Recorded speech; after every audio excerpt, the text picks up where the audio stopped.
बुद्धिमानी की परीक्षा। पहले के समय में बालक और बालिकाओं को शिक्षा ग्रहण करने के लिए गुरुकुल जाना पड़ता था और उनको अपनी पूरी शिक्षा ग्रहण करने के लिए अपने जीवन के 25 वर्ष गुरुकुल में बिताने पड़ते थे। उस समय एक प्रचंड पंडित राधे श्याम हुआ करते थे, जिनका गुरुकुल अच्छी शिक्षा के लिए बहुत प्रसिद्ध था, जहाँ दूर दूर के राज्य के शिष्य शिक्षा प्राप्त करने आते थे। बात उन दिनों की है जब राधे श्याम को उनकी पुत्री के विवाह की चिंता सताने लगी थी और उनकी पत्नी का स्वर्गवास हो गया था। राधे श्याम को हर समय उसकी चिंता सताती रहती थी। वह उसका विवाह एक योग्य व्यक्ति से करना चाहते थे, जिसके पास भले ही संपत्ति न हो पर वह बुद्धिमान और मेहनती हो, जो किसी भी परिस्थिति में उनकी पुत्री को खुश रख सके और परिस्थितियों के अनुसार सही निर्णय ले सके। एक दिन उनके मन में एक विचार आया और उन्होंने इस परेशानी का हल सोचा कि क्यों न वो अपने खुद के शिष्यों में से ही योग्य वर की तलाश करें। इस कार्य के लिए उन्होंने अपने सभी शिष्यों को बुलवाया और उनकी बुद्धिमानी की परीक्षा लेने का निर्णय किया। राधे श्याम ने सभी से कहा कि वे एक परीक्षा का आयोजन करना चाहते हैं, जिसमें सभी की बुद्धिमानी की परीक्षा होगी।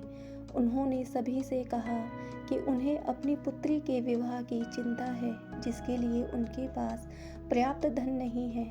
इसलिए वे चाहते हैं कि उनके शिष्य विवाह में लगने वाली सभी सामग्री एकत्र करें, भले ही उनको इसके लिए चोरी ही क्यों न करनी पड़े, लेकिन उन्हें चोरी करते समय कोई न देख पाए। इसी एक शर्त का पालन सभी को करना आवश्यक है। अगले दिन से सभी शिष्य कार्य में जुट गए। रोजाना वह तरह तरह की वस्तुएं चुरा लाते और अपने गुरुजी को दे देते।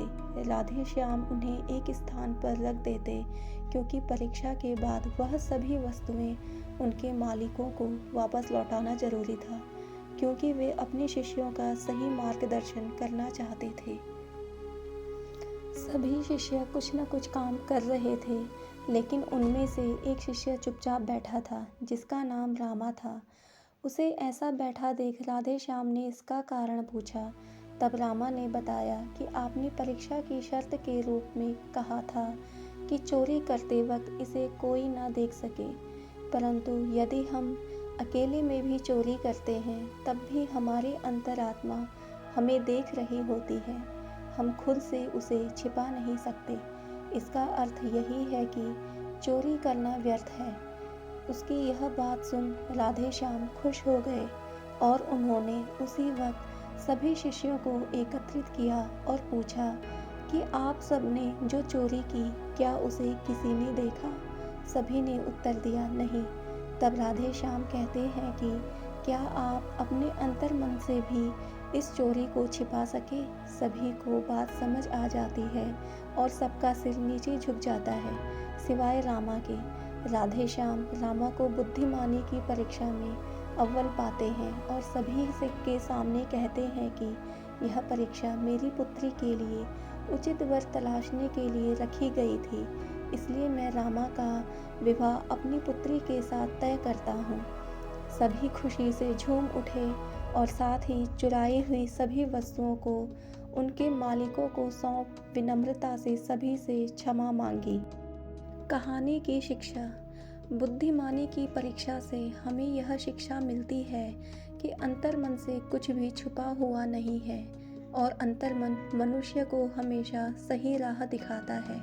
इसलिए मनुष्य को कोई भी कार्य करने से पहले अपने मन को जरूर टटोलना चाहिए।